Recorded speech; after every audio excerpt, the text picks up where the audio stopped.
Hi, I'm Old Sneelock. Welcome to another episode of Old Sneelock's Workshop.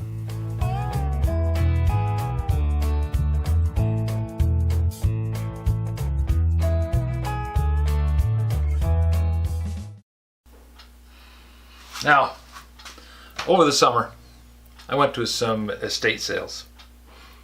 Yeah, various and sundry things. None of them big enough to really make an impression. And I picked up a thing here and a thing there. And one of the places that I like to go to is called the estate sale barn. Well, at least I call it the estate sale barn. They call it your estate sale. What the heck? Anyways, while I was there, I found a few things. Now, I don't use a lot of steel wool. This is extra fine 000 flexible abrasive in both English and Spanish, and that cost a whole buck. Then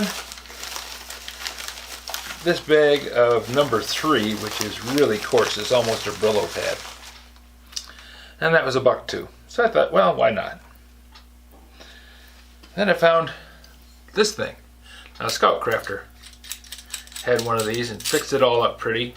I may or may not, you never know. Kind of like the little Kachinka Russian stacking dolls.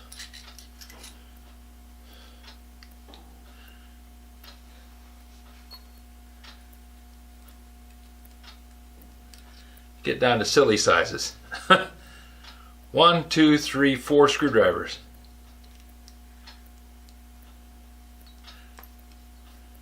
My mom had one of these. I think it's something my dad gave her as a gift. Mom really wasn't into tools.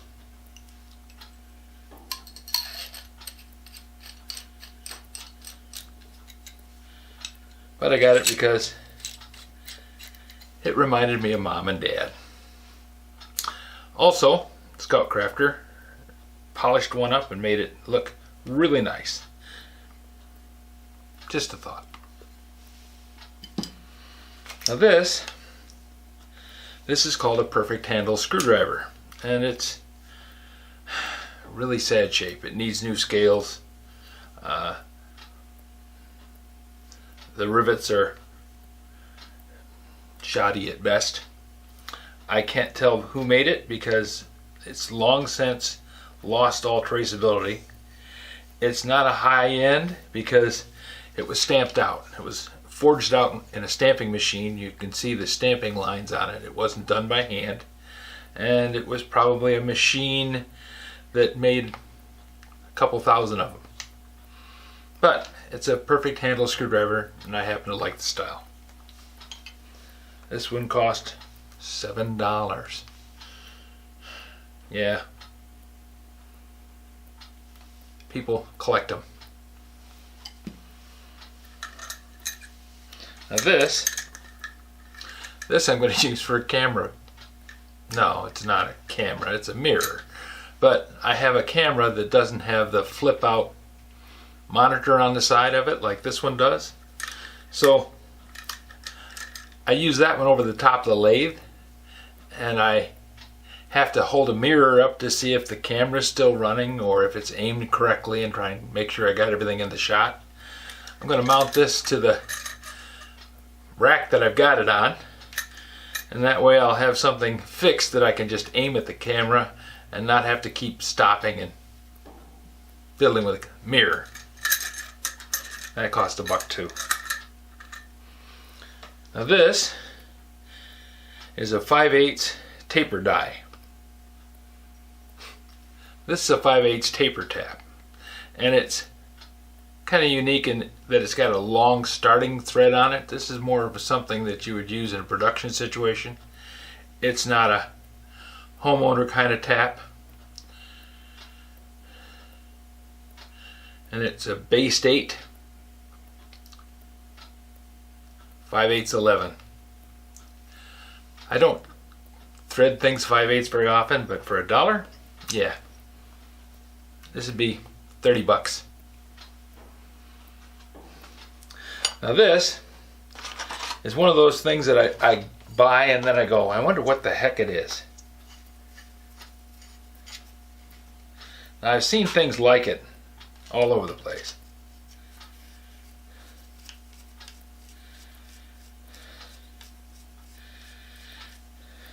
Matter of fact, I used to have one.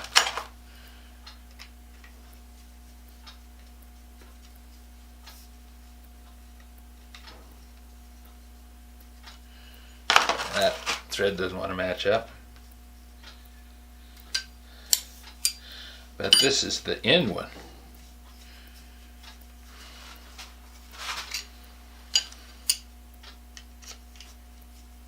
Yep.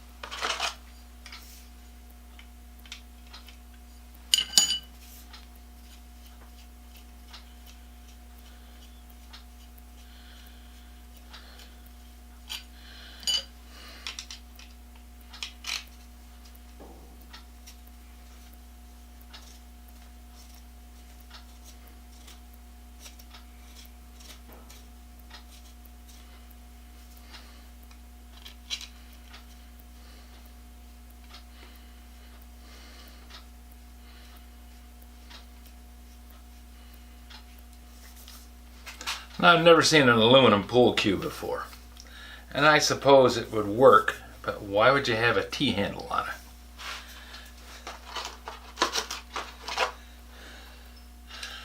I think, that's the thread. There we go. Oh, it's even got a marking on it. It shows you which one the end is. I think this is a cane, but it's awfully long. If you got an idea, let me know, because I'm not sure.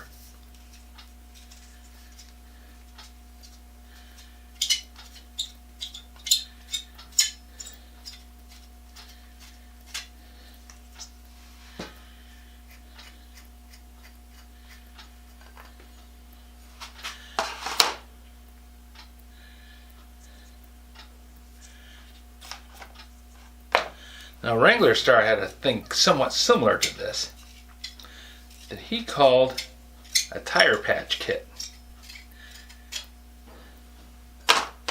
And this came with some patches. I've just never seen anybody patch a tire with anything like this.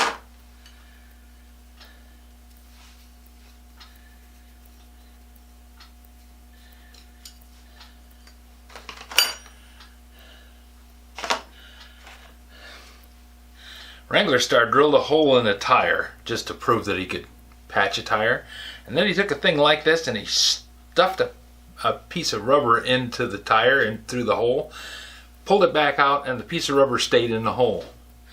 So maybe it's a tire patch kit? Got me. But if it is, I'll be able to patch a tire from about 5 feet away. If you have any suggestions on what that is, or guesses, or maybe even know, that was all at $3, so I figured that was a pretty good price for a pool cue. Don't have a pool table, but I'm hopeful. Now this, I know what this is. This is an electric soldering iron, and they're very nice. This one has the old cloth cord, and somebody chewed holes in the cloth cord, so the cloth cord is going to have to go away. Usually these are in pretty rough shape. The cloth cord doesn't last as long as the heating element does. So more than likely I will be pulling this one apart and changing out the cord, because I don't even want to plug it in. Not worth the trouble. And this, as I was walking out, I saw this sitting. It was $1.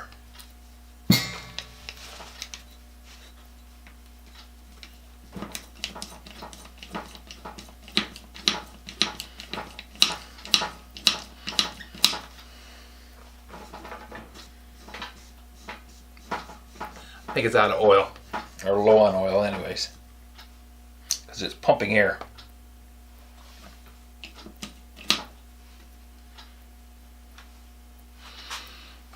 But I saw something kind of cool that somebody made with one of these things, and I thought that might be an interesting winter project. You can never have too many of those. So that's what I picked up over probably 3 months' time. Yeah, little dribs and drabs here and there. Something that wasn't big enough by itself to make a video on, but added together they came up to be almost interesting. Now this one you may not recognize. And if I read the name tag off, you would probably know exactly what it is. But if you look real close, you might know. I thought it was a good enough question to ask.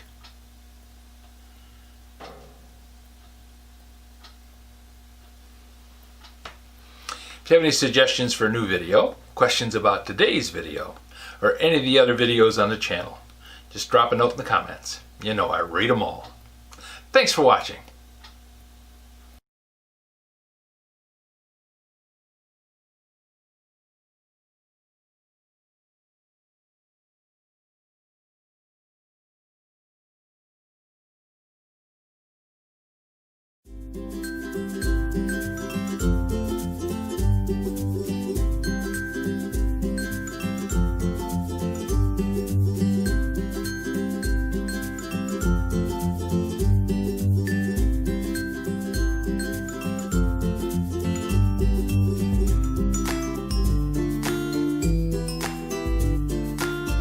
This video is not to be viewed by anyone under the age of 13 in the US or 16 in the European Union, without the express written permission of the parents or legal guardians of the underage person. Such written permission must be on file at the local government entity in charge of enforcing the rules and regulations established by the FTC.